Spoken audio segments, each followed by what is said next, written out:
मेरी सोच है फेयरनेस होनी चाहिए, न्याय होना चाहिए। People who define how this country is governed. Of course, 90 people, secretaries, are responsible for managing the core of the government of India. Come from the OBC community. Generally कहते हैं कि अदानी जी मोनोपोली है, इतना पैसा है, मगर उसको किसी ने क्वांटिफाई नहीं किया। पनोरमा ग्रुप, जो सोचता है वो करता है।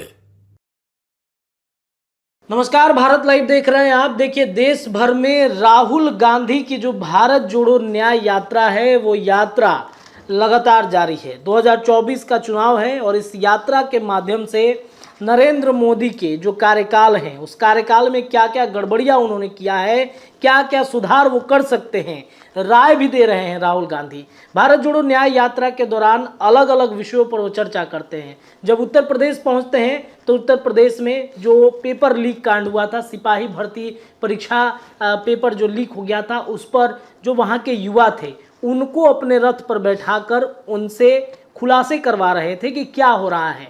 बिहार जब पहुंचते हैं तो बिहार में राहुल गांधी किसानों के हित की बात करते हैं, किसानों की आमदनी कैसे बढ़ेगी इस पर वो चर्चा करते हैं। और कहीं ना कहीं उनकी जो बातें हैं, इसके पूर्व में भी हमने आपको दिखाया है कि राहुल गांधी कई महीनों पहले, कई साल पहले उन्होंने कई ट्वीट किए थे, जिस ट्वीट का चरितार्थ अब कहीं ना कहीं वर्तमान के समय में होता हुआ दिखा है।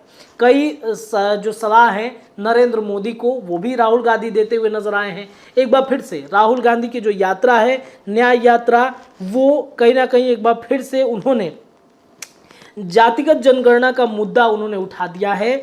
जाति जनगणना पर राहुल गांधी ने कई राय जो हैं वो दी हैं नरेंद्र मोदी को। न्याय यात्रा के दौरान राहुल गांधी ने जातीय जनगणना के मुद्दे को प्रमुखता से उठाया है। उन्होंने एक एक पॉइंट करके समझाया है कि कैसे जातिगत जनगणना से भारत और भारत की जो बढ़ती जनसंख्या है उसको कैसे बदला जा सकता है, क्या फ़ायदे हो सकते हैं, क्या नुकसान हो सकते हैं।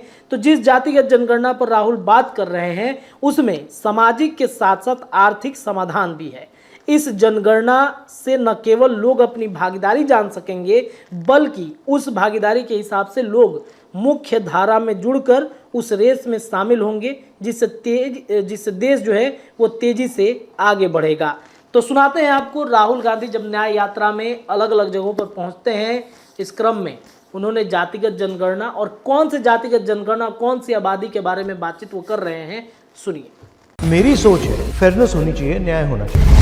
हम कास्ट सेंसस की बात कर रहे हैं, डरो मत। लोग माइनॉरिटी की संख्या को कम दिखा रहे हैं कि जाति गणना के बगैर पता नहीं चलता। सुन लीजिए, नरेंद्र मोदी जाति जनगणना नहीं कर सकते। So the choice in my view is not between caste census and no caste census. The choice is between transparency and extreme levels of violence and social disorder. People who define how this country is governed. Of course, 90 people, secretaries, are responsible for managing the core of the government of India. And I ask myself the question, how many of the 90 people come from the OBC community? And I was shocked and shattered by the answer. आज Delhi police की भर्ती निकाल रखी है तो उसमें 27% OBC का कोटा है और वो मात्र 5.5% दे रहे हैं। ये कहाँ का न्याय है? मैं कास्ट सेंसस को, जाति जनगणना को एक्सरे कहता हूँ। हर व्यक्ति को वोट देने का, अपने देश को चलाने का अधिकार दिया गया। आज हिंदुस्तान के सामने सबसे बड़ा सवाल, हिंदुस्तान का धन किस प्रकार बांटा जा रहा है, कितना धन किसको मिल रहा है।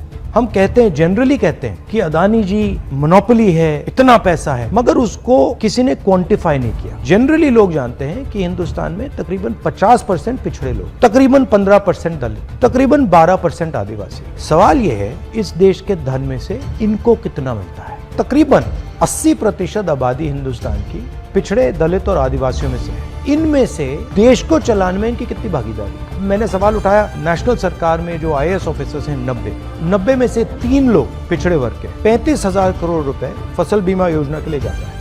कहां से आता है? GST से आता है। मतलब OBC के जेब से, गरीब जनरल कास्ट के जेब से, दलित और आदिवासी के जेब से। कहां जाता है? 35,000 करोड़ रुपए नरेंद्र मोदी 16 कंपनीज को देते हैं। ओबीसी की क्या हिस्ट्री है, वो जो आपकी हिस्ट्री है उसको दबाया गया है। 50% आबादी है, उसको कुचला गया है और आपको बताया गया कि भैया आपकी कोई हिस्ट्री नहीं है। दलित अपने आप को दलित कहते हैं, सवर्ण अपने आप को सवर्ण कहते हैं, द्विजा कहते हैं। आपका नाम भी किसी और ने दिया, आपका नाम भी आपका नहीं। तो अगर आपका नाम नहीं है, हिस्ट्री नहीं है, फिर कैसे बैठोगे, कैसे बात करोगे? मैं जाति जनगणना की बात कर रहा हूँ, ये आपकी हिस्ट्री निकालने का पहला कदम। और बीजेपी कहती है भैया इनको इनकी हिस्ट्री मत दो।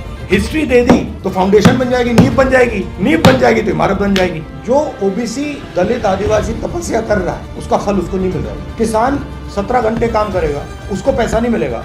शिक्षा के सिस्टम पर कंट्रोल नहीं होगा तब तक ये शिक्षा का सिस्टम आपका काम नहीं करेगा। और जब वो शिक्षा प्राप्त करेंगे आगे तो उन्हें अपने हथियार के बारे में जानकारी होगी, उनको ये जानकारी होगी कि उनके पास कितना अधिकार है। मुझे लगता है भारत में सभी की तरह उनके पास भी अंतिम हथियार शिक्षा ही है। बीजेपी का तो यही, भारतीय जनता पार्टी का एक ही काम है, लोगों को भिड़ाना, लोगों को लड़वाना। और जातीय अगर हो जाएंगे तो शायद लोगों को बराबर प्रतिनिधित्व मिल पाएगा, सरकार में उनकी भागीदारी हो पाएगी। ओबीसी वर्ग है वो बहुत ही पिछड़ा हुआ है और उसके जो हक है वो आज तक ओबीसी वर्ग को नहीं मिल पाए। तकरीबन 60-65% ओबीसी वर्ग रहता है, लेकिन ओबीसी को जो चाहिए वो आज तक नहीं मिला। भारत माता का सबसे बड़ा भाग दलित, आदिवासी और पिछड़ा है। नरेंद्र मोदी ने 14 लाख करोड़ रुपया हिंदुस्तान के सबसे बड़े अरबपतियों का कर्जा माफ किया है। उसमें एक आदिवासी नहीं, एक दलित नहीं, एक पिछड़ा नहीं, मतलब हिंदुस्तान की 80% आबादी में से कोई नहीं। सुन लीजिए, नरेंद्र मोदी जाति जनगणना नहीं कर सकते। कुछ भी हो जाए, जाति जनगणना राहुल गांधी कर सकता है, कांग्रेस पार्टी कर सकती है। कांग्रेस आएगी तो सबका भला करेगी, गरीब का भी अमीर का भी। ये सरकारें क्या करती है? कास्ट सेंसस देश के पिछड़े लोगों को, देश के गरीब लोगों को साफ बता देगा कि भैया देखो पूरा का पूरा फायदा अदानी जी को हो रहा है। मेरी सोच है फेयरनेस होनी चाहिए, न्याय होना चाहिए। तो जितना पैसा नरेंद्र मोदी जी ने अदानी को दिया है उतना पैसा अगले 10 साल में हमें हिंदुस्तान की गरीब जनता को देना। The vision is social welfare 2.0 and I am at no point saying that there is no space for corporates. Absolutely there is. You have a fundamentally important role to play. But ask yourself the question, how many of your employees are OBCs? How many of your employees are Dalits? How many of your employees are Adivasi? And believe me, they have skills. So you're wasting huge talent in India. You're wasting huge management talent. You're not even seeing the surface of the talent in India. So the choice in my view is not between caste census and no caste census. The choice is between transparency and extreme levels of violence and social disorder. And what I as a patriotic Indian am trying to do is trying to make sure that we don't enter into a space of massive social disorder and that we resolve this conflict and we create a new situation which is a win-win for all parties. Panorama group, जो सोचता है वो करता है। अगर ये video पसंद आई और वह बिहार के राजनीति और बिहारियत से सरोकार रखेनी तो सब्सक्राइब बटन दबा के चैनल के सब्सक्राइब कर ली। ओजे एगो घंटी बा, ओकरा बटन दबा देला से कुल सटीक और मारक खबर रुआ मुफ्त में मिल जाई। अगर रुआ पत्रकारिता के हमनी के नया प्रयोग में सहयोग कर चाहतानी तो ज्वाइन बटन दबा दी। पेटीएम नंबर नोट कर ली 9386 816